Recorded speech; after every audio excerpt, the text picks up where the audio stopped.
మమ్మల్ని మిక్కిలిగా ప్రేమించిన మా ప్రియ పరలోకపు తండ్రి, గురిచేపల్లి గ్రామాన్ని మీరు ప్రేమించారు తండ్రి.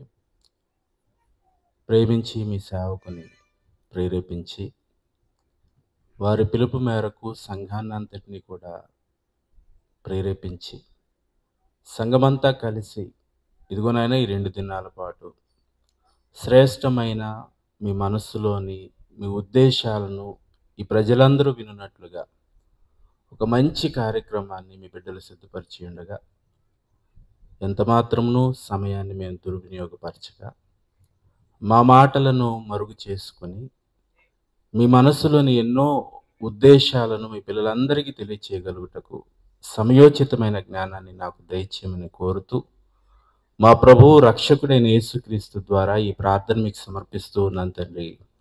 ఆమేన్. కూడి వచ్చిన దేవుని పిల్లలని మీ అందరికీ, అలాగే నన్ను ఇక్కడికి ఆహ్వానించిన దైవజనులు సమర్పణ పాలన్న గారికి, వారి సంఘానికి, వేదిక మీద ఉన్న దైవజనులందరికీ నా ప్రత్యేకమైన వందనాలు తెలియజేస్తూ ఉన్నాను. ప్రియమైన దేవుని వారలారా, కట్టి మిగిల్చిన కన్నీటి గాథ. నిన్నటి దినాన్న కట్టె అనగా శరీరం అని, ఈ శరీరంలో నివసించే వారమే మనమని, మనము అనగా లేదా నేను అనగా ఆత్మ అని, ఆత్మయే ఈ దేహాన్ని జీవింప చేస్తూ ఉంది అనే సంగతిని మనం ఆలోచించాం.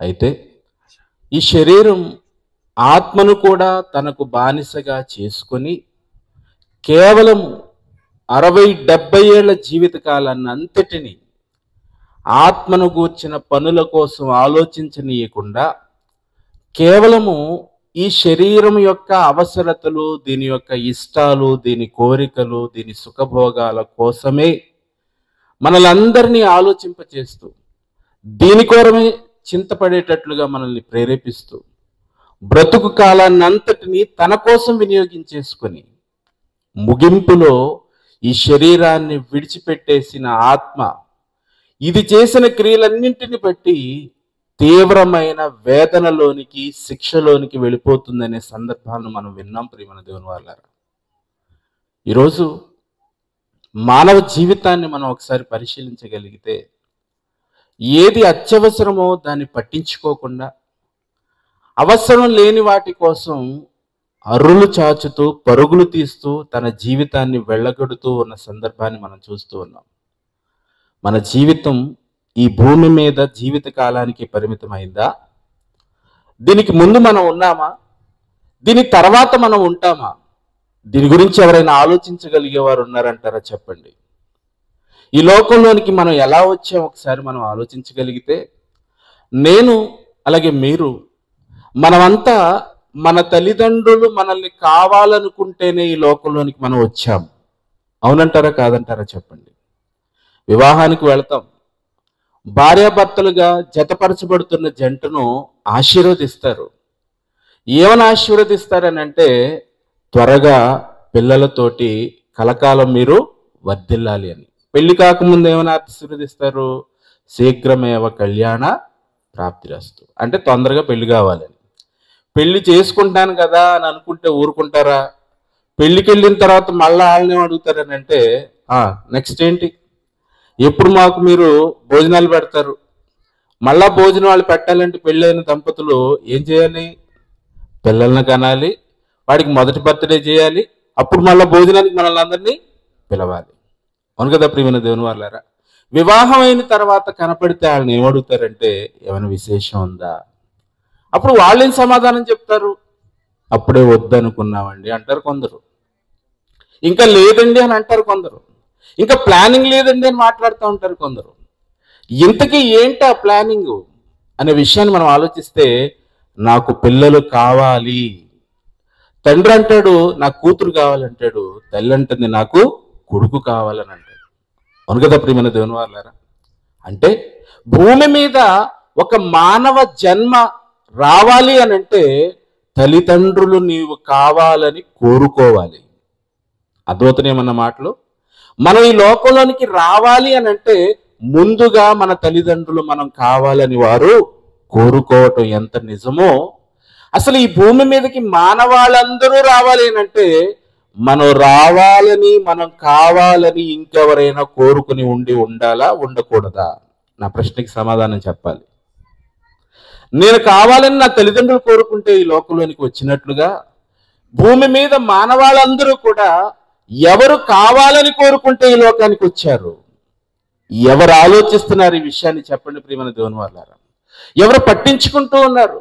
పుట్టామా, పుట్టిన తర్వాత ఇదిగో భూమి మీద మనకంటే ముందు గొర్రెల్లాగా బ్రతుకుతున్న వారందరితో కలిసిపోయి మనం కూడా వాళ్ళకులాగానే వెళ్ళిపోతూ ఉండటం. వాళ్ళు ఏ స్కూల్లో జాయిన్ అయ్యారు, మనం కూడా ఆ స్కూల్లో జాయిన్ అయిపోతాం. వాళ్ళు ఏం తింటున్నారు, మనం అదే తిందాం. వాళ్ళు ఏం చేస్తున్నారు, మనం కూడా అదే చేద్దాం. వాళ్ళు చచ్చిపోయారా, చావు కామనండి, పుట్టుట గిట్టుట కొరకే అని చెప్పేశారు ఎవరో. కనుక పుట్టాక మరణం తప్పదు కనుక మరణించే లోపు సుఖపడి చచ్చిపోదాము, సంపాదించి చచ్చిపోదాము, నవ్వుతూ చచ్చిపోదాము. ఈ స్లోగన్స్, ఈ కొటేషన్లు రాసుకుని మనిషి ఈ లోకాన్ని విడిచి వెళ్ళిపోతూ ఉన్నాడు. కానీ ప్రియమైన దేవుని వారలారా, ఈ లోకంలోనికి మనము మన ఇష్టం చొప్పున రాలేదు. మనం కావాలని ఒకరు కోరుకుంటే వచ్చాము. ఆ ఒకరు ఎవరు అని అంటే ఆయనే మనందరికీ తండ్రి అని దేవుడు చెప్తున్నాడు బైబిల్లో. ఎఫెసీయులకు రాసిన పత్రిక, అపోస్తలుడైన పౌలు ఎఫెసీయులకు రాస్తున్న పత్రికలో 4వ అధ్యాయము 6వ వచనంలో వ్రాయబడిన మాట మనం చదువుకుందాం. ఎఫెసీయులకు రాసిన పత్రిక 4వ అధ్యాయం 6వ వచనంలోని మాటను మనం చూడగలిగితే, ప్రభు ఒకటే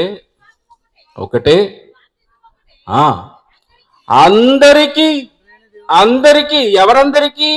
భూమి మీద శరీరాలతో పుట్టుకొచ్చిన మానవ జాతి, మానవ సంతతి వారందరికీ కూడా తండ్రి ఒక్కడే అటండి. వారందరికీ తండ్రి అంటే మానవాళ్ళందరికీ కూడా తండ్రి ఒక ఆయన ఉన్నాడు. ఎలా ఆయన తండ్రి అయ్యాడు, ఎలా మనకి తండ్రి అయ్యాడు అనే సంగతి నువ్వు పరిశోధించి కనుగొని ఆయన యొద్దకు వెళ్ళిపోవటమే భూమి మీద దేవుడు నీకు అప్పగించిన పని. వివేకము కలిగి దేవుని వెతుకువారు గలరా అని దేవుడు ఆకాశము నుండి నరులను పరిశీలిస్తూ ఉన్నాడు. ఏమని పరిశీలిస్తున్నాడు మనల్ని దేవుడు? నన్ను వెతికే వారెవరైనా ఉన్నారా? నన్ను సృజించిన దేవుడు ఎక్కడైనా ఉన్నాడా? నన్ను సృష్టించిన, నన్ను నిర్మించిన సృష్టికర్త ఎక్కడా అనే విషయాన్ని నువ్వు పరిశీలిస్తావు, నువ్వు వెతుకుతావు, నువ్వు ఆలోచిస్తావు అనుకునే దేవుడు నీ గురించి పరిశీలిస్తా ఉంటే నీకు సమయం లేక నువ్వు బిజీగా ఉన్నావు. దేనిలో బిజీ అయిపోయావు అని అంటే ఈ దేహము, ఈ దేహంలో ఉన్న అవయవాలు, వాటి యొక్క కోరికలు, వాటి ఇష్టాలు, వాటిని నెరవేర్చుకోవటం కోసం 24 గంటలు చాలటం లేదు మనిషికి ఈ రోజున. అవునంటారు కాదంటారు చెప్పండి. ఇంట్లో ఒక స్త్రీ ఉందనుకోండి, 24 గంటలు కడుగుతానే ఉంటుంది, తోముతానే ఉంటుంది, ఉతుకుతానే ఉంటుంది, తుడుస్తానే ఉంటుందండి. అవునంటారు కాదంటారు చెప్పండి. ఖాళీ ఉండదండి పాపం. ఎప్పుడు పడుకుంటుందో తెలియదు, ఎప్పుడు లేస్తుందో తెలియదు, మళ్ళా మొదలు పెట్టేస్తుంది. గిన్నెలు కడిగినట్టే ఉంటుంది, ఉతికినట్టే ఉంటుంది. ఇందుకు ఆవిడ పుట్టింది. చెప్పండి ప్రియమైన దేవుని వాళ్ళారా. మరి పురుషుడు అన్నాడు అనుకోండి, ఈయన ఎప్పుడు చూసినా ఓవర్ టైంలో ఉన్నానండి, బిజీగా ఉన్నానండి, ఆ ఊర్లో ఉన్నానండి, ఈ పనిలో ఉన్నానండి, ఆ పనిలో ఉన్నానండి. ఏ పనది? శరీరాన్ని పోషించుకునే పని. అది ఈ శరీరాన్ని పోషించుకునే పని. ఈ శరీరానికి శక్తినిచ్చే ఆహారాన్ని సంపాదించుకోవటం కోసం, దాన్ని కూడబెట్టుకోవటం కోసం చేసే పని. ఆ పని చేయటానికి ఈ లోకానికి వచ్చాము మనం ఈ పని చేయటానికి ఇంత పెద్ద సృష్టి, దీనికి ఒక సూర్యుడు, చంద్రుడు, నక్షత్రాలు, గ్రహాలు, ఈ మహా ఆకాశం, ఇందులో సమస్త సమూహాలు, ఇవన్నీ దేవుడు ఏర్పాటు చేసింది, సృష్టించింది భూమి మీద నువ్వు గేదెలు కాసుకొని పాలు పిండి పాల వ్యాపారం చేయటానికా? లేదంటే పొలం దున్ని రైతుగా, లేదంటే పంటలు పండించడానికి ఈ లోకానికి వచ్చింది మనం? కానే కాదు ప్రియమైన దేవుని వాళ్ళారా. ఈ లోకాన్ని సృష్టించడం వెనక, మనల్ని లోకానికి పంపించడం వెనక ఒక తండ్రి ఉన్నాడు. ఆయన కొన్ని ఆలోచనలు ఉన్నాయి, ఆయన కొన్ని ప్రణాళికలు ఉన్నాయి. అవేవో ఈ రాత్రి మనం పరిశీలించాలి ప్రియమైన దేవుని వాళ్ళారా. ఆలోచించండి ఒకసారి. మనం ఈ లోకానికి సంబంధించిన వారము కాదు. ఈ లోకానికి శాశ్వతంగా ఉండిపోవటానికి వచ్చిన వారం కాదు. కొంతకాలమే ఈ లోకంలో ఉండటానికి మనం వచ్చాము. నేను విన్నాం కదండి, మీ జీవము ఏ పాటిది? మన జీవం ఏ పాటిది అని అంటే ఎంత దేహ దారుఢ్యం ఉన్నా, బలవంతుడైనా, బాగా ఎక్సర్సైజులు చేసిన మైక్ టైసన్ లాంటి బాడీ ఉన్నవాడైనా సరే ఆడి జీవితకాలం ఎంత ఉంటుంది? 70 దాటి 80 దాటి దాని తర్వాత కొట్టగలిగిన వాళ్ళు ఎవరు లేరండి. అవును కదా ప్రియమైన దేవుని వాళ్ళారా? ఇది ఈ శరీరానికి దేవుడు నియమించిన జీవిత కాలం. కొంతకాలమే, కొంత ఆయుష్కాలమే దేవుడు ఈ లోకంలో మనిషికి ఇచ్చి, శరీరాన్ని ఇచ్చి ఈ భూమి మీదకి పంపించాడు. ఎందుకు, ఏ కారణం చేత అనే విషయాన్ని మనిషి పట్టించుకోవటం మానేశాడు. ఆలోచించండి ప్రియమైన దేవుని వాళ్ళారా. మనందరికీ కూడా తండ్రటండి దేవుడు. కొరింథీయులకు రాస్తున్న మొదటి పత్రికలో 8వ అధ్యాయము 6వ వచనంలోను కూడా మనం చూడగలిగితే, కొరింథీయులకు రాస్తున్న పత్రిక మొదటి పత్రిక 8వ అధ్యాయం 6వ వచనంలో కూడా, ఆకాశమునందైనను భూమి అందైనను దేవతలు అనబడినవి ఉన్నను మనకు ఒక్కడే దేవుడు ఉన్నాడు. ఆయన ఎవరు అనుకుంటున్నారు? మనకు ఒక్కడే దేవుడు ఉన్నాడు. ఆయన ఎవరు అని అంటే ఆయన మనకు తండ్రి అని అంటున్నాడండి దేవుడు. మానవాళి అందరికీ తండ్రి. ఆయన తండ్రి స్థానంలో ఉన్నాడు. మనల్ని ఈ లోకంలోనికి పంపించాడు, మనల్ని కన్నాడు గనక మనకు అవసరమైనవన్నీ ప్రకృతిలో పరిశీలించి, మరి పంటలు పండించి, వర్షాన్ని కురిపించి, సమస్తాన్ని మన కొరకు సిద్ధపరిచి, పోషించి మనల్ని జీవింపచేస్తూ ఉన్నాడు ప్రియమైన దేవుని వాళ్ళారా. ఆలోచించండి ఒకసారి. కానీ మనిషి ఈ విషయాన్ని పరిశీలించడం లేదు, పట్టించుకోవటం లేదు. బిజీ అయిపోయాడు. ఏ పనిలో బిజీ అయిపోయాడు అని అంటే, భూమి మీద ఇల్లు కట్టాలి, భూమి మీద ఆస్తి సంపాదించాలి, భూమి మీద కూడబెట్టాలి. ఎంతకాలం అని అంటే, నేను చచ్చిపోయినా పర్వాలేదు, నా వాళ్ళు తింటారు కదా అనుకుని తరాలు సరిపడినంత ఆస్తిని భూమి మీద సంపాదించి వెళ్ళిపోతున్నాడు ప్రియమైన దేవుని వాళ్ళ. ఆలోచించండి ఒకసారి. ఏమండి, భూమి మీద కూడా ఒక తండ్రిని రాత్రి మనం చూద్దామండి. కొన్ని సంవత్సరాల క్రితం ఒక వజ్రాల వ్యాపారి ఉన్నాడండి మన దేశంలో. ఒక వజ్రాల వ్యాపారి ఉన్నాడు. ఆ వజ్రాల వ్యాపారి యొక్క ఆదాయం ఎంత అనంటే సంవత్సరానికి 6,000 కోట్ల రూపాయలండి. సంవత్సరానికి 6,000 కోట్ల రూపాయలు ఆస్తటండి అతనికి. అతనికి ఒక కుమారుడు కలిగాడు. అతని తర్వాత ఆస్తి ఎవరికి వెళ్ళిపోతుంది? ఆ కుమారుడికే వెళ్ళిపోతుంది. అతను ఇచ్చేయాలి. అతను ఇవ్వకపోయినా చచ్చిపోయాక మనకున్న చట్టాన్ని బట్టి ఆస్తి అతనికి చెందుతుంది. అయితే ఆ తండ్రి ఒక ఆలోచన చేశాడండి. ఏంటి ఆలోచన అంటే, నేను సంపాదించాను, నాకు మంచి చెడు తెలుసు, నాకు కష్ట నష్టాలు తెలుసు, ఎన్నో ప్రయాసలకు వచ్చి ఈ స్థితికి నేను వచ్చాను, కూడబెట్టాను. అయితే ఇంత శ్రేష్టమైన, ఇంత ఖరీదైన ఈ ఆస్తిని, ఈ ఐశ్వర్యాన్ని అంతటిని ఏమీ తెలియకుండా నా కొడుకుని నేను చేతుల్లో పెడితే, కోట్ల రూపాయల ఆస్తిని కూడా కొంతమంది ఏం చేసేస్తారు? కరిగించేస్తారు. అవును కదండి. ఎన్ని కోట్లు ఇచ్చినా వాడు కొద్ది సంవత్సరాలకే బికారిగా జల్సా చేసి బికారిగా మారిపోయే కొడుకులు ఎందరినో చూస్తున్నాం ఈ లోకంలో. అయితే ఈ తండ్రి తన కష్టం వ్యర్థం కాకూడదు, తన కుమారుడు కూడా ఉన్నతమైన స్థితిలో బ్రతకాలనే ఒక మంచి ఆలోచనతో ఇతను ఒక ఆలోచన చేశాడండి. ఏంటి ఆలోచన అంటే, నా కొడుకుని మంచి అనుభవాన్ని సంపాదించుకోవాలి జీవితం పట్ల అనే ఒక ఉద్దేశంతో తన పేరు ఎక్కడా చెప్పకూడదని కొన్ని షరతులు పెట్టి, నువ్వు బయటికి వెళ్ళిపోవాలి, నేను తెలియని ప్రాంతానికి వెళ్ళిపోవాలి, నువ్వెవరో తెలియని ప్రాంతానికి వెళ్ళిపోవాలి, వేరొక రాష్ట్రానికి వెళ్ళిపోవాలి, వేరొక ప్రాంతానికి వెళ్ళిపోవాలి, అక్కడ నువ్వు ఒక 2 నెలలు 3 నెలల పాటు నేను చెప్పినట్లుగా నువ్వు బ్రతికి కష్టాలను నువ్వు అనుభవించి తిరిగి ఈ ఆస్తిని నువ్వు చేజిక్కించుకోవటానికి నా దగ్గరికి రావాలని పంపించాడు. చూద్దామండి, ఆ వీడియోని చూద్దాం. ఒకసారి మనం చూడగలిగితే వార్తల్లో వచ్చిందేనండి. ఇది మన దేశంలో జరిగిందే. మన దేశంలో ఒక వజ్రాల వ్యాపారిగా ఉన్న ఒక వ్యక్తి, ఉత్తర భారతదేశానికి సంబంధించిన సావ్లీ అనే ఒక పేరు కలిగిన ఒక వ్యక్తి, అతని యొక్క కుమారుడి కొరకు ఎలాంటి ఆలోచన చేశాడో ఈ సందర్భాన్ని చూసిన తర్వాత మనందరికీ కన్న తండ్రి అయిన దేవుని యొక్క ఉద్దేశాన్ని కూడా బైబిల్లో మనం చూద్దామండి. కష్టపడి కోట్లు సంపాదిస్తే కొడుకు మంచి నీళ్ళలా ఖర్చు పెట్టిన ఘటనలు కోకొల్లలు. కారణం అక్కడ కష్టం విలువ తెలియడం, ఇక్కడ కష్టం అంటే ఏమాత్రం తెలియకపోవడమే.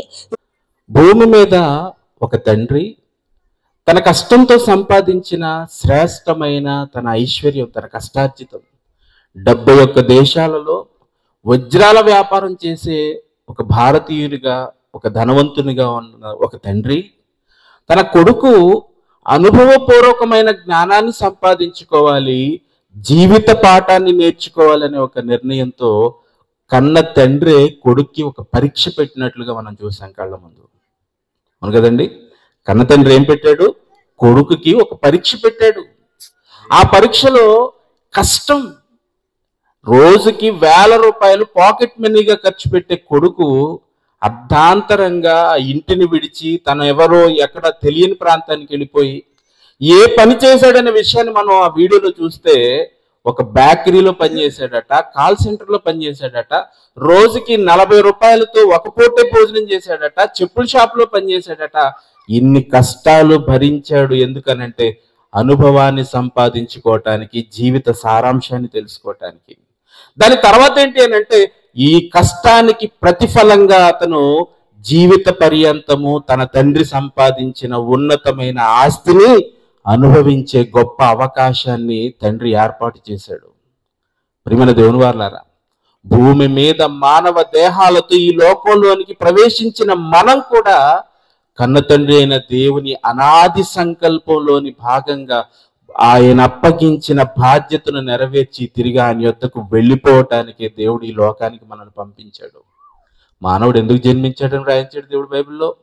మానవుడు శ్రమానుభవమునకే పుట్టుచున్నాడు. శ్రమనట అనుభవించటానికి పుట్టాడట. శ్రమ అనుభవమునకే పుట్టుచున్నాడు. మనమంతా ఎవరు అనుకుంటున్నారు? సాక్షాత్తు కన్న తండ్రి అయిన దేవుని పిల్లలమైతే మనకి దేవుడిచ్చిన ఆధిక్యత ఎంత గొప్పది అని అంటే, ప్రియమైన దేవుని వారలారా, మన కొరకు దేవుడు ఒక మహాలోకాన్ని సిద్ధపరిచాడండి. ఆ లోకం పేరే పరలోకం. ఆ పరలోకం ఎంత ఉన్నతమైనది, ఎంత గొప్పది అనే సంగతిని మనం ఆలోచిస్తే, ఏ ఒక్కరు ఎవరు పడితే వారు అందులోనికి ప్రవేశించడానికి అవకాశం లేదు. ఆయన పిల్లలమైన మన కొరకే దేవుడు ఆ లోకాన్ని సిద్ధపరిచాడు. ఆ లోకానికి చేరే వారు ఎలా ఉండాలనుకుని దేవుడు కోరుకున్నాడని అంటే, తన కుమారుడైన యేసుక్రీస్తు వలె పరిశుద్ధులుగా నిర్దోషులుగా ఉన్న వారికి ఆ లోకాన్ని ఇవ్వాలనుకున్నాడు. మరి ఆ లోకంలోనికి వెళ్ళే వారందరూ కూడా పరిశుద్ధులైనా నిర్దోషులైనా అనే విషయాన్ని నిరూపించుకోవాలి అని అంటే ఒక పరీక్ష పెట్టాలి. ఆ పరీక్ష ఈ లోకంలో మనల్ని అందరినీ పంపించి ఈ పరీక్షను ఏర్పాటు చేశాడు దేవుడు. ప్రియమైన దేవుని వారలారా, ఒక తండ్రి తన కుమారుణ్ణి శిక్షలోనికి పంపించాడు. శిక్ష కాదు అది. కొడుకు శిక్ష అనుకుంటే కుదరదు, అది శిక్షణ. ఎందుకనంటే రాబోయే ఆ జీవితాన్ని, తన తండ్రి లేని ఆ వ్యాపారము, ఆ కుటుంబము, ఆ జీవితం అంతా కూడా శ్రేష్టంగా తండ్రి వల్లే జీవించాలి అని అంటే ఈ అనుభవం అతనికి కావాలనుకుని పరీక్షను ఏర్పాటు చేశాడు తండ్రి, భూమి మీద తండ్రి. మరి పరలోకపు తండ్రి ఎందుకు ఏర్పాటు చేశాడు ఈ పరీక్షను? హెబ్రీయులకు రాసిన పత్రిక, అపోస్తలుడైన పౌలు హెబ్రీయులకు రాస్తున్న పత్రిక 7వ అధ్యాయం 12వ అధ్యాయం 7వ వచనం నుంచి మనం చదవగలిగితే, ప్రియమైన దేవుని వారలారా, 12వ అధ్యాయము 7వ వచనంలో ఏమని వ్రాయించాడో దేవుడు చదువుకుందాం చూడండి. శిక్షా ఫలము పొందుటకై. శిక్షా ఫలము. నీవు ఈ భూమి మీద శ్రమ అనుకుంటున్నావు కదా, కష్టం అనుకుంటున్నావు కదా, ఈ లోకంలో బ్రతకడం చాలా ఇబ్బందిగా ఉందని అనుకుంటున్నావు కదా. ఏంటండి కష్టాలు, ఏంటండి ఇబ్బందులు, ఎటు చూసినా ఎంత ప్రయాసపడినా ఎంత కష్టపడినా ఇంట్లో ఏది గడవటం లేదు, నడవటం లేదు, నేను అనుకున్నట్లుగా నేను జీవించలేకపోతా ఉన్నాను, ఏంటి ఈ బాధ అని ప్రతి మనిషి హృదయంలో తల్లడిల్లిపోతా ఉన్నాడు, వేదన చెందుతూ ఉన్నాడు. నీకు ఈ శిక్షకు కారణం ఏంటో తెలుసా? నువ్వు ఈ శిక్షను అనుభవించడం వెనక ఉద్దేశం ఏంటో తెలుసా? భూమి మీద నీకు అప్పగించిన పనిని నువ్వు సమర్థవంతంగా జరిగిస్తే నీవు పొందిన ఈ శిక్షకు తగిన ఫలాన్ని నువ్వు తిరిగి పొందగలుగుతావు.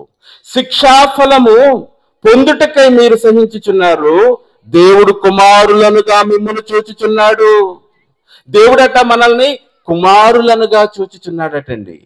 దేవుడు మనం పిల్లలమైతే మన ఆస్తి ఎంతో ఏ రోజైనా మీరు ఆలోచించారా చెప్పండి? భూమి మీద శరీరాలతో ఈ భూమి మీద ఉన్న ఈ ప్రాంతంలో ఉన్న తల్లిదండ్రులను చూసి, నేను ఇలాంటి వాడినండి, నేను నాన్నగారిని కుటుంబానికి సంబంధించిన వాడిని, నేను పేదవాడిని, నేను రకరకాలుగా మనం ఆలోచిస్తున్నాం. కానీ ప్రియమైన దేవుని వారలారా, ఈ స్థితి శాశ్వతమైనది కాదు. మనకు భూమి మీద మనం కలిగి ఉన్న ఈ స్థితి శాశ్వతమైనది కాదు. కొంతకాలము వేషము ధరించుకొని దేవుడు అప్పగించిన బాధ్యతను నెరవేర్చడానికి ఈ లోకానికి వచ్చాము. దీన్ని విడిచిన తర్వాత ఇలా ఉన్నట్లు ఇక్కడున్న స్థితి నీకు ఉండదు. తెలుసా ప్రియమైన దేవుని వారలారా, మనందరి నివాస స్థలము దేవుడు. దేవునిలో నుండి ఈ లోకంలోనికి వచ్చాము. తిరిగి దేవుని యొద్దకు వెళ్ళిపోవటానికి సిద్ధపడవలసిన వారము. నరులారా తిరిగి రండి అని దేవుడు ఆహ్వానించాడు.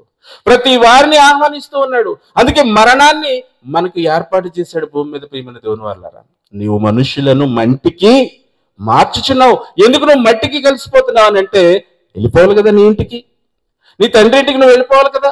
కొంతకాలమే కదా ఉండటానికి వచ్చావు. ఏ లోకం నుంచి ఈ లోకంలోనికి వచ్చావనంటే, శాశ్వతుడగు పరలోకంలో ఉన్న తండ్రి దగ్గర నుంచి ఈ లోకానికి మనం వచ్చాము. మన నివాస స్థలము దేవుడు. ఆయన ఉన్న చోటికి మనం వెళ్ళిపోవాలి. అలా వెళ్ళిపోవాలని అంటే ఈ భూమి మీద నీకు అప్పగించిన ఈ పరీక్షలో, నువ్వు చేస్తున్న ఈ జీవిత కాలంలో, జీవిస్తున్న ఈ జీవిత కాలంలో దేవుడు కొన్ని నియమాలు, నిబంధనలు, చట్టాలు, శాసనాలు నీ మధ్యలో ఏర్పాటు చేశాడు. వాటిని అనుసరించి నువ్వు బ్రతికావా, వెళ్ళిపోతున్నావు పరలోకానికి. అర్థమవుతుందా ప్రియమైన దేవుని వాళ్ళారా? ఇది నువ్వు శిక్ష అనుకుంటున్నావేమో, కాదు. దీని తర్వాత నువ్వు పొందబోయే ఆ మహిమ ఎంత ఉన్నతంగా ఉండబోతుందనంటే ప్రియమైన దేవుని వాళ్ళారా, అది నీకు కళ్ళకు కట్టినట్లుగా తెలియచేయటానికే 2000 సంవత్సరాల క్రితం యేసును దేవుడు ఈ భూమి మీదకి పంపించాడు. ఆలోచించాడు ప్రియమైన దేవుని వాళ్ళ. చదువు అదే మాట. దేవుడు కుమారులనుగా మిమ్మల్ని చూచుచున్నాడు. తండ్రి శిక్షింపని కుమారుడు ఎవడు?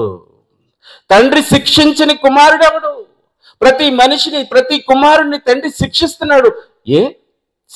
శిక్షించడానికి ఆయనకి ఏమన్నా కోపమా? శిక్షించడానికి ఆయన ఏమన్నా నువ్వంటే పడతా, లేదంటే నువ్వంటే ఆయనకి మరి ఇబ్బంది అనంటే కానే కాదు. ప్రతి తండ్రి కుమారుని ఎందుకు శిక్షిస్తాడనంటే, వాడు బాగుపడాలి, వాడు చక్కగా ఉండాలి, ప్రయోజకుడిగా మారాలి, నాకంటే గొప్ప పేరు సంపాదించుకోవాలి కనుక క్రమశిక్షణలో వాడిని పెంచాలని. అర్థమవుతుందా ప్రియమైన దేవుని వాళ్ళారా? తండ్రి శిక్షింపని కుమారుడెవడు? కుమారులైన వారందరూ శిక్షలో పాలు పొందుచున్నారు. మీరు పొందని ఎడల దుర్బీజులే గాని కుమారులు కారు. ఆలోచించండి ప్రియమైన దేవుని వాళ్ళారా. భూమి మీద ఉన్న తల్లిదండ్రులే మరియు శరీర సంబంధులైన తండ్రులు మనకు శిక్షకులై ఉండిరి. వారి యందు భయభక్తులు కలిగి ఉంటుంది. అట్లయితే ఆత్మలకు తండ్రి అయిన వానికి ఏమన్నాడండి? భూమి మీద తండ్రులే నిన్ను శిక్షిస్తుంటే లోపడుతున్నావు కదా. అయితే శరీరాన్ని ఇచ్చిన తండ్రి ఇతను, శరీరానికి తండ్రిగా ఇతను ఉన్నాడు. కానీ ఆత్మలకు తండ్రి ఎవరైనా పరలోకమందున్నాడు దేవుడు. అర్థమవుతుందా ప్రియమైన దేవుని వల్ల? ఆత్మలకు తండ్రి అయిన వానికి మరి ఎక్కువగా లోబడి బ్రతకవలెను కదా. మరి ఎక్కువ లోబడి బ్రతకాలి కదా. ఎవరికి? ఆత్మలకు తండ్రి అయిన వానికి. వింటున్నారా దేవుని మాటను, దేవుని శాసనాన్ని, దేవుని చట్టాన్ని, దేవుని యొక్క ఆజ్ఞను ఈ రోజున లోకం పట్టించుకుంటా ఉందానంటే లేదండి. శరీరం ఆజ్ఞాపిస్తే వెంటనే చేస్తావు. ఆత్మను దేవుడు ఆజ్ఞాపించిన పని చేయటానికి ఆత్మ ఎంత నిన్ను ప్రేరేపించిన ఈ శరీరం అసలు మాట వినదు. వింటదా అండి శరీరం? చెప్పండి ప్రియమైన దేవుని వాళ్ళారా. ఈ శరీరానికి నీ మాటని ఎంత మంచి శ్రద్ధ ఉందంటారా? క్రమశిక్షణ ఉందంటారా? అస్సలు ఉండదండి. ఇది ఏది చెప్తే మనం అది చేయాలి తప్ప మన మాట ఇది అసలు వినదు.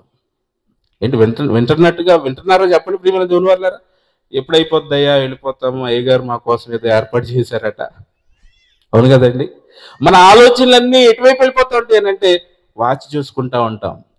ఏమండి, ఈ భూమి మీద వాక్యం వినటానికి దేవుడు సమయాన్ని నియమించలేదండి. సమయమందును అసమయమందును వాక్యాన్ని ప్రకటించమన్నాడు దేవుడు. ఎందుకనంటే ఇది ఆత్మను రక్షించేది. ఈ మాటలు వింటే నువ్వు బ్రతుకుతావు. ఈ మాటలు వింటే నీ ఆత్మ రక్షించబడుతుంది, నిత్యాగ్ని నుంచి నువ్వు తప్పించబడతావు. కానీ శరీరం నిన్ను అస్సలు విననీదు. దీనికి రకరకాలైన ఇష్టాలు, దీనికి రకరకాలైన కోరికలు, వాటి చేత నిన్ను మరలుకొల్పుతుంది, ఈడ్చుకుని వెళ్ళిపోతుంది. నీ చేత తనకు సేవ చేయించుకుంటుంది శరీరం. కానీ యేసు ఈ లోకంలోనికి శరీరాన్ని ధరించుకుని వచ్చి నీకులాగా నాకులాగా అస్సలు జీవించలేదండి. ఆయన ఈ లోకంలో శరీరాన్ని ధరించుకుని వచ్చి ఏం మాట్లాడుతున్నాడు చదువుకుందామా?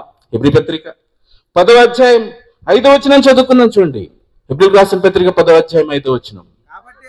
కాబట్టి యేసు ఈ శరీరంతో ఈ లోకంలోనికి ప్రవేశించినప్పుడు ఎలాగో చెప్పుచున్నాడు. 2000 సంవత్సరాల క్రితం యేసు ఈ లోకంలోనికి వచ్చాడు కదండి. ఎలా వచ్చారు ఆయన అంటే, తల్లి మరియ గర్భములో శరీరాన్ని ధరించుకుని ఈ లోకంలోనికి అడుగు పెట్టాడు. ఎక్కడి నుంచి వచ్చాడు? ఏ చోటు నుండి ఆయన వచ్చాడు అనే విషయాన్ని మనం ఆలోచిస్తే కన్య మరియ గర్భములోనికి ఆయన రాకమునుపు ఆయన ఉన్నాడు.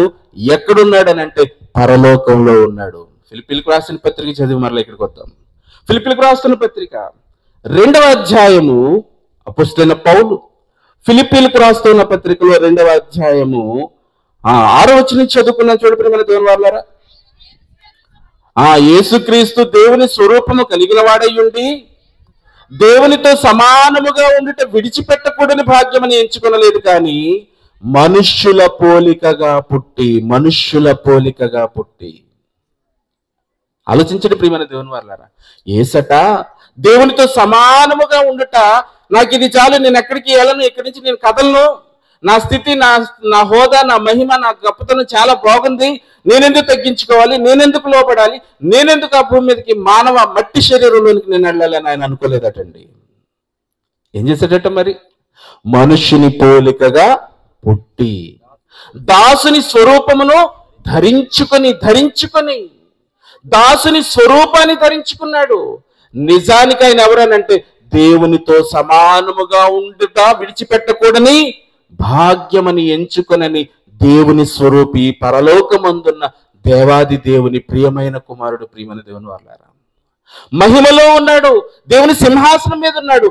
ఆ సింహాసనాన్ని విడిచి భూమి మీద మట్టి శరీరాన్ని ధరించుకున్నాడు, దాసుని స్వరూపాన్ని ధరించుకున్నాడు. తర్వాత తను తానే రిక్తునిగా చేసుకునేను, మరియు ఆకారంలో ఆయన ఎలా కనపడుతున్నాడట చూసేవారందరికీ మనుష్యునిగా కనపడతా ఉన్నాడు. ఆకారమందు మనుషునిగా కనపడి మరణము పొందినంతగా, అనగా సిలువ మరణము పొందినంతగా విధేయత చూపిన వాడై ఎవరికి విధేయత చూపిస్తా ఉన్నాడు, ఎవరి ఎదుటైన ప్రదర్శిస్తా ఉన్నాడు తన విధేయతని అనే విషయాన్ని మనం ఆలోచిస్తే ప్రియమైన దేవుని వాళ్ళారా, పరలోకములో దేవాది దేవుని సింహాసనం మీద ఆసీనుడై ఉండి మహామహిమను కలిగి సర్వాధికారాన్ని కలిగిన ప్రభువైన యేసు భూమి మీద వడ్లవాని కుమారునిగా మట్టి దేహాన్ని ధరించుకొని శరీరాన్ని ధరించుకొని మనుషునిగా కనపడి ఈ భూమి మీదకి వచ్చేసి ఎంత విధేయతను ఆయన కనపరిచాడనంటే ప్రియమైన దేవుని వాళ్ళారా, సిలువ మరణము పొందేటంతగా విధేయతను కనపరిచాడు. మహిమను విడిచొచ్చి, అవును కదండి. ఈ లోకంలో శరీరాన్ని ధరించుకుని వచ్చిన తర్వాత ఇప్పుడు అక్కడికి వెళ్దాం. 10వ అధ్యాయం 7వ వచనం దగ్గరికి వెళ్దాం. ఇప్పుడు హెబ్రీ పత్రిక 10వ అధ్యాయం 7వ వచనం. కాబట్టి ఆయన ఈ లోకంలోని ప్రవేశించినప్పుడు ఇలాగ చెప్పుచున్నాడు, బలియు అర్పణయు నీవు కోరలేదు తండ్రి. బలి అర్పణ నీకు ఇచ్చేసి నాకు ఇష్టమైనట్టుగా నేను బ్రతకాలని నువ్వు కోరుకోలేదు. ప్రతి మనిషి ఇలాగే ఆలోచిస్తా ఉన్నాడు. దేవుడి దగ్గరికి వెళ్ళిపోయి ఏదో ఆయనకి ఇచ్చేసి ఆ తర్వాత నాకు ఇష్టమైన కార్యక్రమాలు నేను చేసుకుంటూ సుఖంగా బ్రతికేస్తాను, దేవుడికి నేను లంచం ఇచ్చేసాను కదా అని అనుకుంటా ఉన్నాడు. కానీ ప్రభు ఏమంటున్నాడు తెలుసా? బలి అర్పణ నువ్వు కోరలేదు, కానీ నాకు ఒక శరీరమును నీవు అమర్చితివి తండ్రి. నాకు పరలోకం నుండి వచ్చిన నాకు భూమి మీద నీవు నాకు ఒక శరీరాన్ని అమర్చావు తండ్రి. శరీరాన్ని ధరించుకున్నాడు ప్రభు. ఈ లోకంలోనికి మనుషుని పోలికగా దాసుని స్వరూపాన్ని ధరించుకుని ఈ భూమి మీదకి అడుగు పెట్టాడు. ఎందుకు? ఈ శరీరంతో ఎందుకు రావాల్సి వచ్చింది? ఆయన ఈ లోకంలోనికి వచ్చాడు. వచ్చిన తర్వాత మనకులాగా ఏమైనా కార్యక్రమాల్లో ఉండిపోయాడా? ఇల్లు కట్టడానికని, పెళ్లి చేసుకోవటానికని, వ్యాపారం చేయటానికని, డబ్బు సంపాదించడానికని, ఇవే కదండి మనుషులంతా కూడా ప్రాక్టీస్ చేస్తా ఉన్నారు భూమి మీద. కానీ ఈ లోకంలోనికి వచ్చి ఆయన ఏం మాట్లాడుతున్నాడు తెలుసా? చదవండి. పూర్ణ హోమములు పాప పరిహారార్థ బలులు నీకు ఇష్టమైనవి కావు. అప్పుడు నేను, తండ్రి నాకు శరీరం ఇచ్చావు కదా, ఎందుకు ఇచ్చావు ఈ శరీరాన్ని? ఈ చేతులు ఎందుకు ఇచ్చావు? ఈ కాళ్ళు ఎందుకు ఇచ్చావు? ఈ కళ్ళు ఎందుకు ఇచ్చావు? ఈ నోరు ఎందుకు ఇచ్చావు? ఈ చెవులు ఎందుకు ఇచ్చావు? శరీరంలో నీ అవయవాలన్నీ ఎందుకు ఇచ్చావు అని అంటే, గ్రంథపు చుట్టలు నన్ను కూర్చి వ్రాసేసావు తండ్రి, ముందే వ్రాయించేసావు. నేను రాక మునుపే నేను వస్తానని రాయించావు. కన్య మరియ గర్భము ద్వారా నేను లోకంలోకి ప్రవేశిస్తానని రాయించావు. వచ్చిన తర్వాత నేనేం కార్యక్రమాలు చేయాలో అవన్నీ ప్రవక్తల ద్వారా ముందుగానే పలికావు, వ్రాయించావు. ఆ వ్రాయబడిన ప్రకారము దేవా నీ ఇష్టము తండ్రి, నీ ఇష్టం, నా ఇష్టం కాదు తండ్రి, ఈ శరీరం యొక్క ఇష్టం కాదు తండ్రి. తండ్రి ఈ శరీరాన్ని నువ్వు ఎందుకు ఇచ్చావనంటే నీకిష్టమైన పనులన్నీ చేసి నువ్వు అప్పగించిన పనిని ముగించడానికి ఈ దేహాన్ని నువ్వు నాకు ఇచ్చావు. ఇది ఇలాగే ఉంచి కొరింథీయులకు రాస్తున్న మొదటి పత్రిక 12వ అధ్యాయము 18వ వచనాన్ని ఒకసారి చదువుకుందామండి. కొరింథీయులకు రాస్తున్న మొదటి పత్రిక 12వ అధ్యాయము 18వ వచనాన్ని మనం చూడగలిగితే, అయితే దేవుడు ఈ అవయవములలో ప్రతి దానిని తన చిత్త ప్రకారము శరీరములో ఉంచెను. అంటే అర్థం ఏంటండి? చిత్తం అని అంటే ఇష్టం. దేవుని యొక్క ఇష్ట ప్రకారం అట అవయవములలో, శరీరాలలో ప్రతి దానిని దేవుడు మన శరీరంలో ఉంచాడటండి. అవును కదండి? స్వరం ఉంది, మంచి పాటలు పాడారు కదండి. ఇప్పుడు చాలా మంది దేవుని పిల్లలు పాడారు, పాడాలనుకుని వచ్చిన వారు ఉన్నారు, పాపం పాడలేకపోయారు. అవును కదండి? అయినా కానీ ఈ స్వరాన్ని ఎందుకు ఇచ్చాడు దేవుడు? ఎందుకు ఇచ్చాడు ఈ స్వరాన్ని? డ్రామాలో పాడటానికా, సినిమాల్లో పాడటానికా, లేదంటే వీధిలో నీ ప్రతిభను కనపరిచి పేరు సంపాదించుకోవటానికా, లేదా నీకిచ్చిన స్వరముతో దేవుని గూర్చి కీర్తించి పరలోకానికి చేరుకోవటానికా? ఎవరిష్టం చొప్పున చేశాడటండి? ప్రతి దానిని తన చిత్త ప్రకారము శరీరములో దేవుడు ఉంచెను. అంటే ఈ అవయవాలన్నిటినీ తన ఇష్టం చొప్పున ఉంచాడట. తన పని చేసుకోవాలని తన కొరకు దేవుడు ఈ అవయవాలు నిర్మించాడు, యేసుకిచ్చాడు. యేసుక్రీస్తు మాట్లాడుతున్నారు ఏమని? గ్రంథపు చుట్టలో నన్ను గూర్చి వ్రాయబడిన ప్రకారము దేవా, నీ ఇష్టాన్ని నెరవేర్చడానికి ఇదిగో నేను వచ్చి ఉన్నాను అన్న ఆయన జీవితాన్ని మీరు బైబిల్లో పరిశీలిస్తే, ప్రియమైన దేవుని వారలారా, ఏ పనుల్లో ఉన్నారు యేసుక్రీస్తు? చెప్పండి. యేసుక్రీస్తు గారి జీవితంలో ఆయన చేసిన కార్యక్రమాలు ఒక పక్కన పెట్టుకుందాం. మన జీవితంలో పుట్టిన దగ్గర నుంచి మన కార్యక్రమాలను ఒక చోట రాద్దామండి. అవును కదండి? ఆయన జీవితంలో కార్యక్రమాలు ఎలా ఉన్నాయి, మన జీవితంలో కార్యక్రమాలు ఎలా ఉన్నాయి అనే విషయాన్ని రాసుకుంటే అర్థమైపోద్దండి మనం ఏంటో. ఆయన ఎలా జీవించాడో తెలుసా? లూకాసువార్త 2వ అధ్యాయం 49వ వచనం చదువుకుందాం. చూడండి ప్రియమైన దేవుని వారలారా, పండగను ఆచరించడానికి యెరూషలేముకి వెళ్ళారు. తల్లిదండ్రులతో కలిసి వారితో పాటు వెళ్ళాడు. వెళ్ళిన తర్వాత తల్లిదండ్రులు అందరూ వెళ్ళిపోయారు. ఆయన ఎక్కడున్నాడు చూసుకోలేదు. వెళ్ళిపోయిన తర్వాత కనపడలేదు, వారితో పాటు లేరు ప్రభు. మళ్ళా వెనక్కి తిరిగి వస్తా ఉన్నారు. వచ్చేటప్పటికి ప్రభు ఎక్కడున్నారు? బోధకుల మధ్య కూర్చుండి వారిని ప్రశ్నలు అడుగుతూ, వారికి ప్రత్యుత్తరం ఇస్తూ మాట్లాడుతూ ఉండటాన్ని తల్లి తండ్రి చూశారండి. యేసుక్రీస్తు వయసు ఎంతో తెలిసినప్పుడు 12 ఏళ్ళండి. 12 ఏళ్ల వయసులో మన పిల్లలు ఇదిగో మధ్యలో కూర్చుని అందరినీ గందరగోళం చేసి ఎవరిని వినేయకుండా వాళ్ళు 12 ఏళ్ళు. అవును కదండి?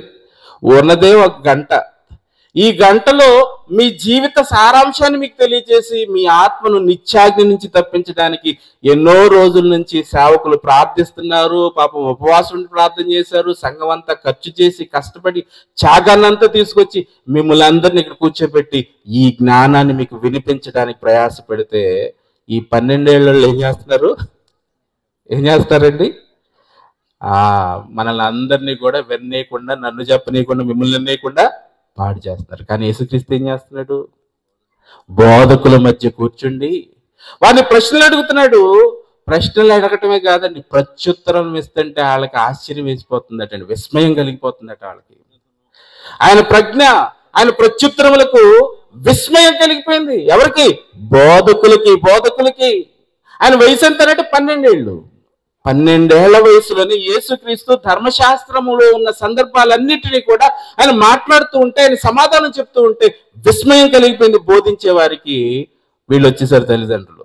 వచ్చేసి, కుమారుడా మమ్మల్ని ఎందుకయ్యా ఎలా చేసావు అని అడిగితే ప్రభు ఏమంటున్నాడు? మీరేలా నన్ను వెతుకుచుండిరి, నేను నా తండ్రి పనుల మీద ఉండవలనని మీరు ఎరుగరా? నేను నా తండ్రి పనుల మీద ఉండాలని మీకు తెలియదా? మీరు కూడా అందుకే కదా పుట్టారు, మీరు కూడా ఆ పన్నే కదా జరిగించాలి. మరికి చెప్పాడు కదండి దేవుడు. గబ్రియల్ దూత ద్వారా సమాచారాన్ని దేవుడు తెలియజేశాడు. ఇదిగో నువ్వు గర్భం ధరిస్తావు, ఆయన యేసు అని పేరు పెడతావు, ఆయన ఇదిగో ఈ పనులన్నీ చేస్తాడు. అవును కదా ప్రియమైన దేవుని వాళ్ళారా? ఆయన ఈ లోకంలోనికి వచ్చాడు, తండ్రి అప్పగించిన బాధ్యతను నెరవేర్చుతూ ఉన్నాడు. వీళ్ళు వచ్చి అడుగుతుంటే సమాధానం చెప్తున్నాడు, నేను నా తండ్రి పనుల మీద ఉండవలనని మీరు ఎరగరా? 12వ ఏట అండి. 12వ ఏట నుండి తండ్రి ఇష్టాన్ని నెరవేర్చడానికి ఆయన పూనుకున్నాడు. అనేక ప్రాంతాలు, అనేక పట్టణాలు, అనేక దేశాలు ఈ రక్షణ సువార్తను, పరలోక రాజ్యమును గుర్చిన ఈ వార్తను ప్రతి చోటనికి వెళ్ళి ప్రకటిస్తూ మీరందరూ కూడా ఈ శరీర మాయలో పడిపోయారు. ఏం తినాలి, ఏం త్రాగాలి, ఏం ధరించుకోవాలి అనుకుని కేవలము మీ ప్రాణం గురించి చింతపడుతున్నారు, మీ దేహం గురించి చింతపడుతున్నారు. కానీ ఈ దేహము కాదు విలువైనది, ఈ దేహము నిష్ప్రయోజనమైనది. మీరు చింతపడవలసింది ఒకటి ఉంది, అదే మీరు అనగా ఆత్మ. ఈ ఆత్మ మీరు దేవుడు అప్పగించిన పనిని ముగించకపోతే కన్ను మూసిన తర్వాత దేహంతో మీరు చేసిన ఈ పనులన్నింటిని బట్టి దేవుడు మీకు విధించే శిక్ష ఏంటో తెలుసా? నరకము. ఆలోచించండి ప్రియమైన దేవుని వల్ల. ఎవడైనా నరకానికి భయపడేవాడు ఇక్కడ ఎవడని కనపడతాడండి మనకి? నరకం అంటే ఎవడికి భయం ఉండదండి. నిజమా కాదో చెప్పండి. ఎలా చెప్పగలను ఈ మాట అని అంటే, ఒక కవి రాశాడు. ఏమని రాశాడు తెలుసా? చస్తే ఏ గోళ లేదట. అవును కదండి, చస్తే ఏ గోళ లేదని ఒకటి రాశాడు. ఇంకొక 3 డిగ్రీలు ఎక్కువ చదివేసి ఆడే రాశాడు తెలుసా? ఆనాటి రాముడు ఈనాటి ఈయన కలిసట నరకాన్ని చెడుగుడు ఆడేసాడని రాశాడండి ఒకడు. ఏంటి, నరకాన్ని కూడా ఆడేసుకుంటారట వీళ్ళు.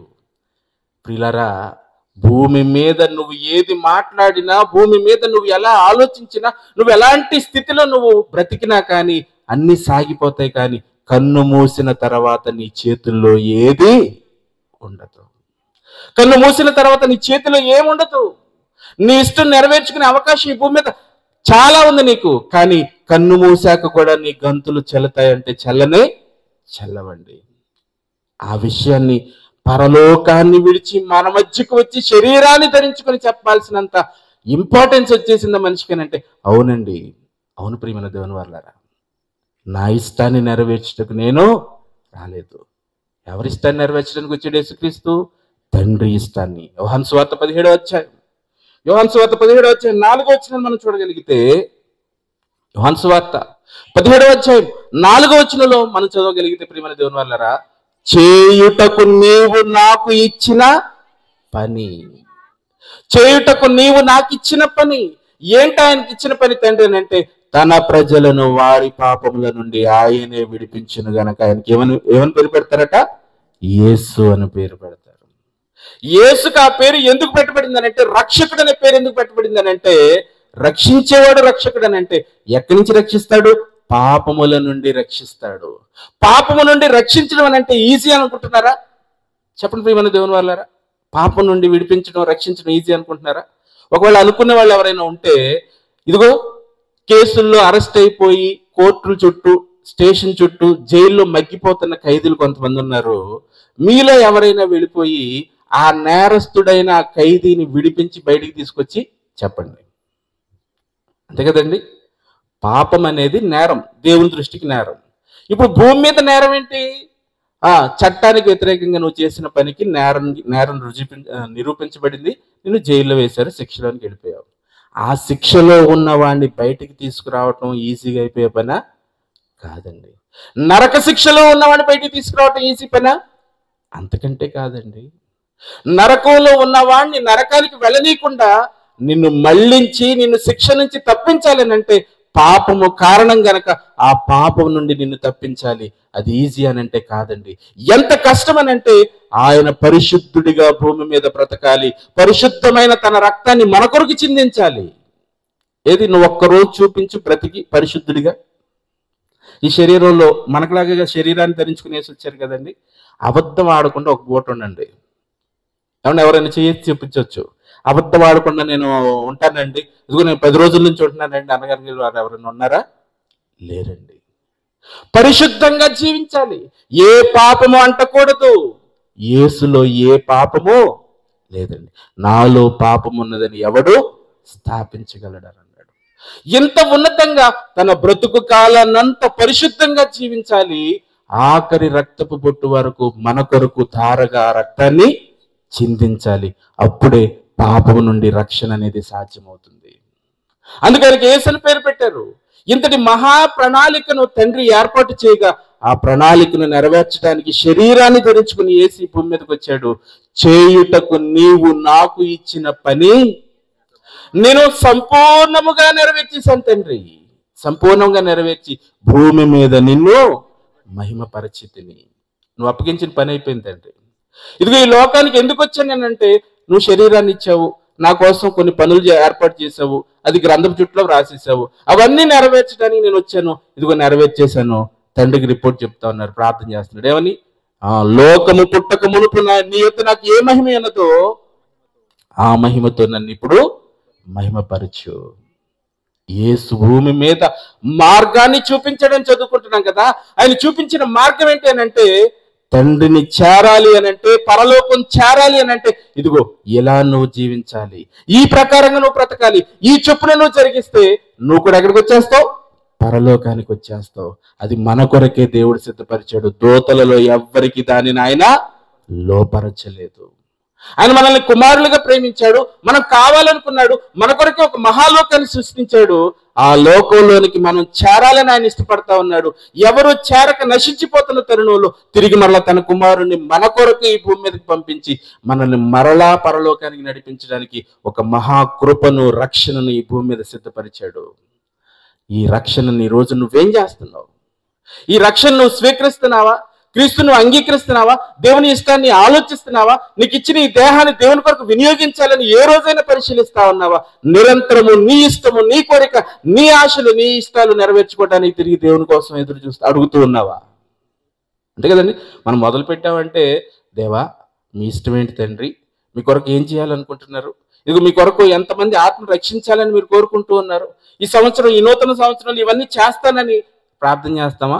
లేదంటే తండ్రి ఈ సంవత్సరం మరి పెద్దోడికి ఇల్లు కట్టేశాం కదా, రెండోవాడు ఉన్నాడు, ఆడికి రాసుకో, ఏది ఇల్లు కట్టేయాలి, పెళ్లి చేసేయాలి, అవి చేసేయాలి, చేసుకుని తప్పలేదు. దానిలో ఆయన అప్పగించిన పని ఉంది కదా, నువ్వు వెళ్ళవలసిన లోకం ఒకటి ఉంది కదా, వాస్తవమైన జీవం కదా అది. ఆ వాస్తవమైన జీవం చేరటం కొరకు భూమి మీద నీకిచ్చిన ఈ శరీరంతో నువ్వు పడిన కష్టం ఏంటి, నువ్వు చేసిన పని ఏంటి? ఏమంటే ఈ స్థలాన్ని సిద్ధపరచాలంటే కష్టపడి ఉంటారు కదండి పిల్లలు.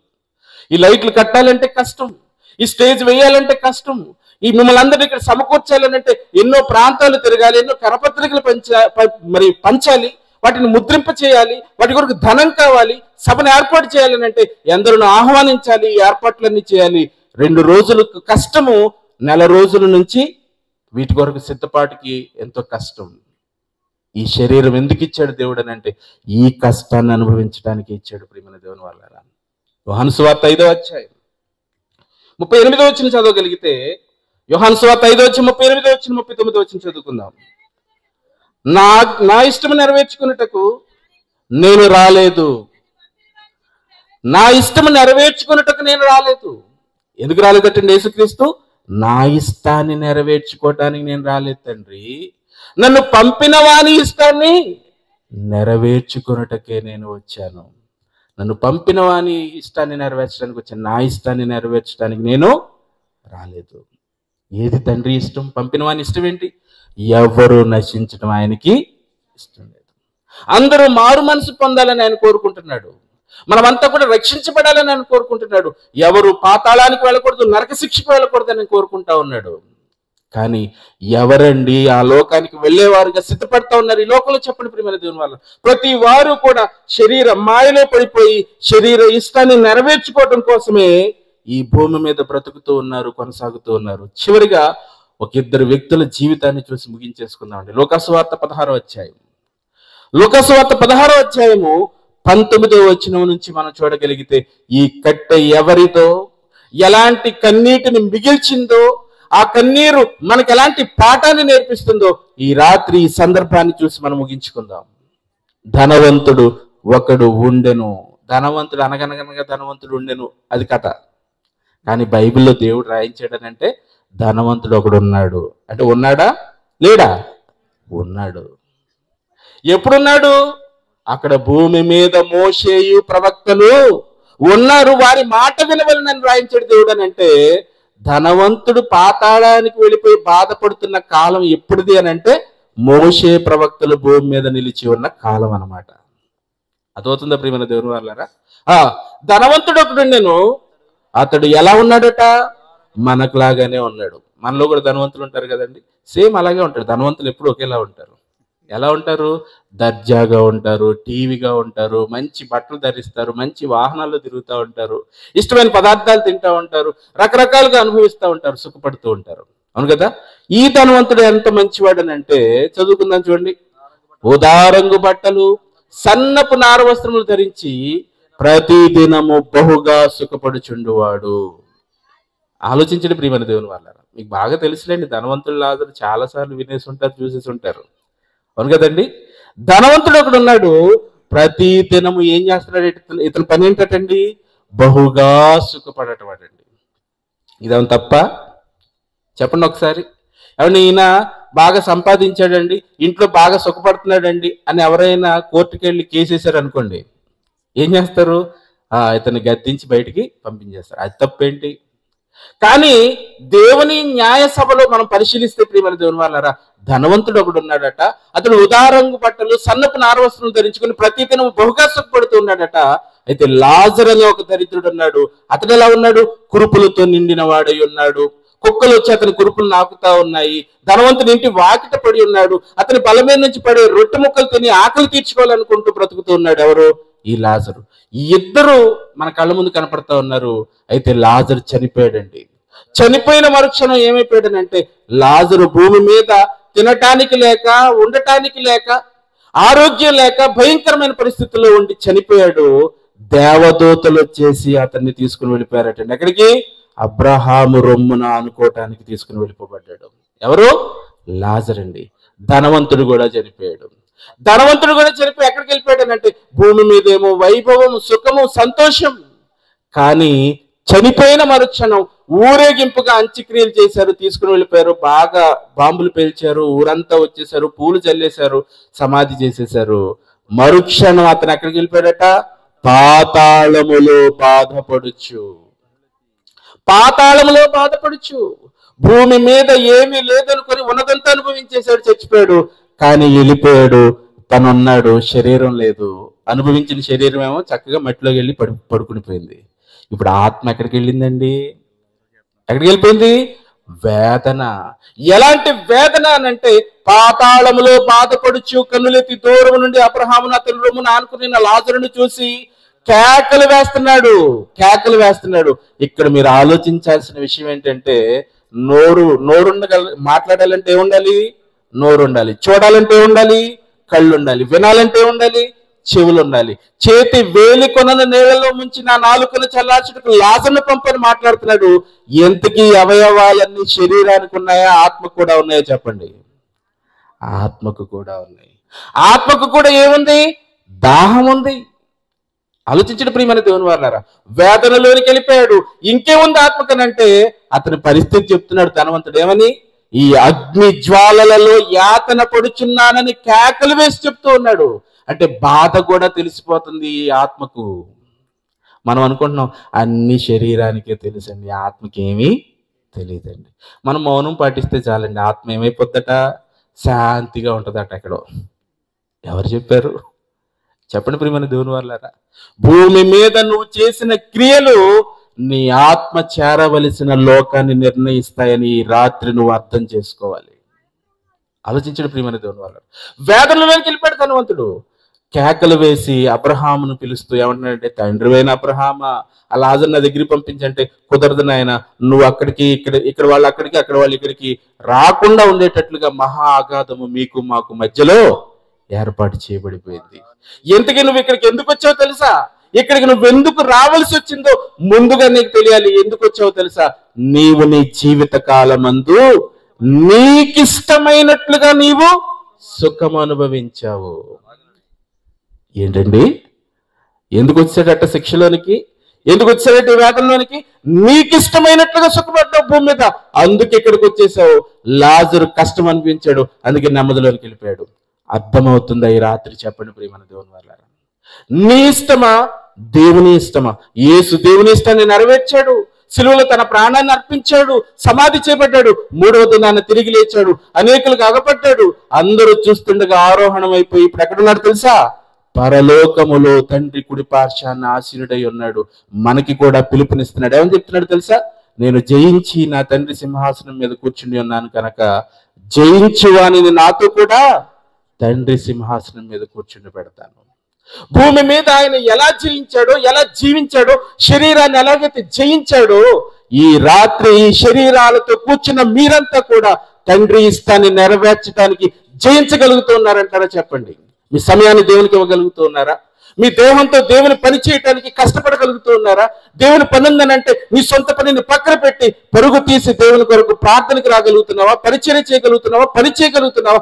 ఏది చేసావు దేవుని కొరకు నువ్వు ఈ భూమి మీద? నీ కొరకు ఆయన చేసింది ఏంటో తెలుసా? ప్రతి పగలు, ప్రతి రాత్రి, సృష్టిలో ప్రతి వస్తువుని నిరంతరము ఆయనే పరిభ్రమింపజేస్తా ఉన్నాడు, నడిపిస్తూ ఉన్నాడు. నీ కొరకు అవసరమైనవన్నీ కూడా చేస్తూ ఉన్నాడు. ఆయన ఉన్నాడనే ఆలోచనను, సాక్ష్యాన్ని ప్రకృతిలో మన కొరకు దేవుడు ఉంచాడు. నువ్వు అనుభవిస్తున్నావు తప్ప ఆయన కొరకు ఏం చేసావు నీ బ్రతుకు కాలంలో చెప్పు. రేపొద్దున ఆయన ఎదుట నిలబడి, తండ్రి ఇదిగో నీ కొరకు ఇది చేశాను తండ్రి అని చెప్పడానికి ఒక్క పని ఉందా? దేవుని కొరకు ఒక్కరినైనా రక్షించడానికి నువ్వు ప్రయత్నించావా? నీ పొరుగు వానితో ఒక్కరోజైనా సువార్తను గురించి చెప్పావా? నీ పొరుగు వానితో ఆత్మరక్షణ గురించి ఏ రోజైనా మాట్లాడావా? మందిరానికి నీతో పాటు మరికొంతమందిని ఏ రోజైనా తీసుకొచ్చావా? సినిమాకి వెళ్ళాలంటే పక్కన ఉన్న వాళ్ళని లాక్కెళ్తావు, టీ తాగడానికి పక్కన ఉన్న వాళ్ళని తీసుకెళ్తావు, టిఫిన్ చేయాలనంటే వాళ్ళని పిలుస్తావు, పెళ్ళి అంటే వాళ్ళని పిలుస్తావు, ఏవేవో కార్యక్రమాలకు ఏవేవో చేస్తావు. కానీ ఒక ఆత్మ నిత్యాగ్నిలోనికి వెళ్ళిపోతుందన్న సంగతి నీకు అర్థమయ్యి ఏ రోజైనా నీ తోటి వారిని, నీ బంధువుల్ని, నీ రక్త సంబంధికుల్ని దేవుని యొద్దకు నడిపించడానికి నీకిచ్చిన దేవుడి ఈ దేహంతో కష్టపడ్డావా? పని చేసావా?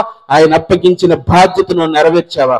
ఒకవేళ నెరవేర్చితే ఈ కట్టె వలన నువ్వు పరలోకానికి చేరతావు. ఒకవేళ నెరవేర్చకపోతే ఇదే కట్టె, దీని ఇష్టాన్ని నెరవేర్చుతూ నిరంతరం దీనికోసం నువ్వు పాకులాడావు, ప్రయాసపడ్డావు. ఒకరోజు నీది నువ్వు విడిచిపెట్టేస్తావు. నువ్వు ఒంటరిగా వెళ్ళిపోయే చోటుదో తెలుసా?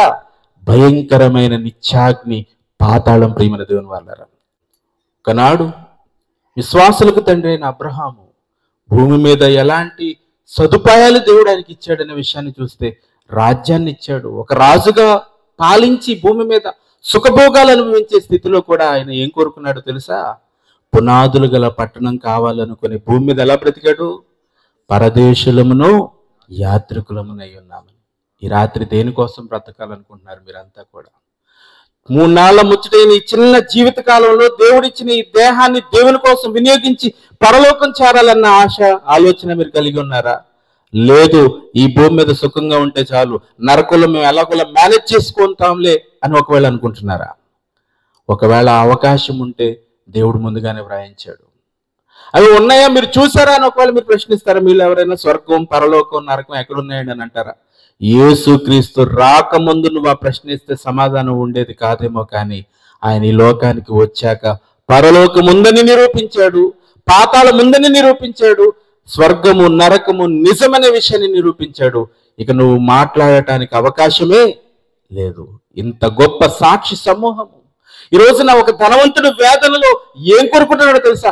మా ఊర్లో ఉన్నారు, గురిజేపల్లిలో కొందరు ఉన్నారు తండ్రి, గురిజేపల్లి ప్రాంతంలో కొందరు నా సహోదరులు ఉన్నారు. వారును ఈ వేదనకరమైన చోటికి రాకుండా ఉండాలి అని అంటే అక్కడికి లాజర్ను పంపని అడగటం లేదు, కానీ అక్కడ దైవ సేవకులు ఉన్నారు, వారి మాట వినవలెను. ఎందుకు సేవకులు బైబిల్ తీసుకుని ప్రతిరోజు మీ ఇంటికి వచ్చేసి అమ్మ ప్రార్థన చేసుకోమ్మా, ఇదిగో అమ్మ వాక్యం వినమ్మా, ఇదిగో మీటింగ్ రామ్మా, సువార్తకు రామ్మా? వాళ్ళకి భూమి మీద సుఖంగా బ్రతకాలన్న ఆశ కుటుంబాలు లేవా? ఉన్నాయి. కానీ ఇది అశాశ్వతము, శాశ్వతమైన లోకం పరలోకం గనక ఎవరు నశించడానికి ఇష్టం లేదు గనక ఆయన ఇష్టాన్ని నెరవేర్చడానికి భూమి మీద ఈ దేహంతో కష్టపడుతున్నారు. ఆలోచించండి, ఒక మంచి నిర్ణయాన్ని తీసుకోండి. దేవుడి మాటలు ఒకవేళ మీలో ఎవరిని మార్చాలని దేవుడి మాటలు చెప్పించాడో మాకైతే తెలియదు, కానీ విన్న నీవు సరైన నిర్ణయాన్ని తీసుకొని నిత్య జీవం కొరకు సిద్ధపడాలని కోరుకుంటున్న మాటలు ముగిస్తున్నాను. ప్రార్థన చేసుకుందాం. పరిశుద్ధుడైన తండ్రి, మీ పిల్లలు విన్న ప్రతి మాట కూడా తండ్రి వారి హృదయంలో జ్ఞాపకం అందించుకొని మీరు ఇచ్చిన ఆయుష్కాలంలోనే బ్రతికుండగానే తండ్రి మీ కొరకు తెలుసుకొని నిత్య జీవానికి సిద్ధపడే భాగ్యాన్ని మీ బిడ్డలకి దయచేయమని కోరుతూ, ఇదిగో నేను ఈ ప్రాంతంలో నిజంగా భారంతో తండ్రి మీ కుమారులు, మీ సేవకులు సమర్పింపాలన్న గారు, వారి యొక్క సంఘం, కుటుంబం అంతా కలిసి తండ్రి ఇంతమందిని నాయన సమకూర్చి శ్రేష్టమైన మీ జ్ఞానాన్ని వినిపించడం నాయన మీ సంకల్పం అని నమ్ముతున్నాను తండ్రి.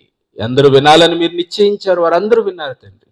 విన్నవారు ఎవరు నశించక తండ్రి, విన్న మాటలు వారి హృదయంలో జ్ఞాపకం అందించుకొని ఈ రోజు నుంచి మీ కొరకు బ్రతకటానికి, తమ దేహాలను మీ కొరకు వినియోగించడానికి సిద్ధపట్టుకు సహాయం చేయమని కోరుతూ, వేదిక మీద ఉన్న ఎందరో సేవకులు వారి సేవను, వారి కుటుంబాలను దీవించమని కోరుతూ, మీ చిత్తమైతే మరొకసారి మేమందరం కలుసుకునే భాగ్యాన్ని మాకు అనుగ్రహించమని కోరుతూ, ఈ సభల కొరకు ఎవరెవరైతే కష్టపడ్డారో ప్రత్యక్షంగాను పరోక్షంగాను, ఏ విధంగానైనా ఎవరైతే సహకారులుగా ఉన్నారో వారందరినీ కూడా దీవించి రెట్టింపు ఆశీర్వాదాన్ని వారికి దయచేయమని కోరుతూ, మా ప్రభు రక్షకుడైన యేసుక్రీస్తు ద్వారా ఈ ప్రార్థన మీకు సమర్పిస్తూ ఉన్నాను తండ్రి. ఆమేన్. మన తండ్రి అయిన దేవుని ప్రేమ, కుమారుడైన యేసుక్రీస్తు కృప, పరిశుద్ధాత్మ దేవుని అన్యోన్య సహవాసం ఇప్పుడు ఎల్లప్పుడూ సదాకాలం ఇక్కడ కూడి ఉన్న పరిశుద్ధులందరికీ, స్థానిక సంఘానికి, సేవకునికి, సంఘంలో ఉన్న సభ్యులందరికీ, వారి కుటుంబాలకు తోడైండి నడిపించిన గాక. ఆమేన్. అందరికీ వందనాలు.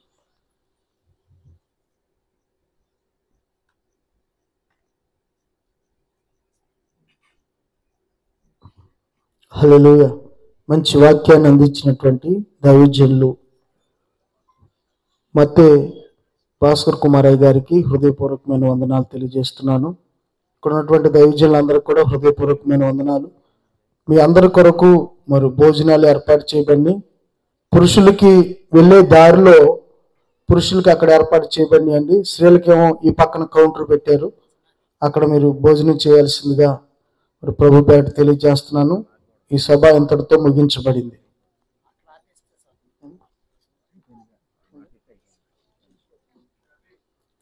దైవజనులందరూ కూడా మరి చర్చిలో వారికి భోజన కార్యక్రమాలు ఏర్పాటు చేయబడి, దైవజనులందరూ కూడా అక్కడికి రావాల్సిందిగా తెలియజేస్తున్నాం.